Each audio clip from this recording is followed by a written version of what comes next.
Okay, let's try this question here. We've got this function that goes up like this. It looks like a half of a parabola kind of on its side, but we don't know exactly what oh, it is. It's root x. G of x equals root x. Okay, but x is greater than or equal to 0. And f of x equals 3. So that's a line at y equals 3. So we know the y coordinate there is 3.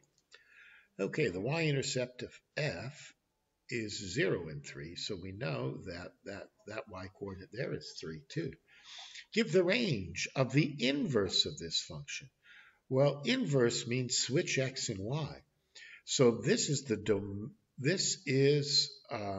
telling you the domain. The domain of this function is x is greater than or equal to 0. That means the range must be y is greater than or equal to 0. And y is an element of any real number, but y is greater than, because inverse means switch x and y. So that's all you got to do for 1 mark. Determine the coordinates of n. Well, we know there's the function.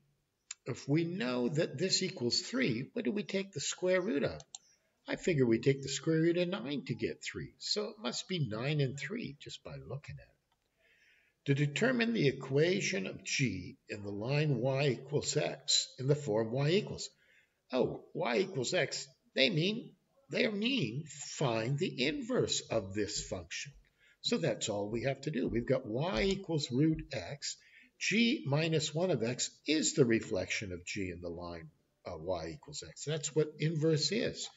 That's another way of saying find the inverse. So we write y equals root x, then we switch x and y, then we square both sides, y equals x squared, but we need the part y is greater than or equal to 0. So it would look like this. It would go up here like that. That would be the inverse.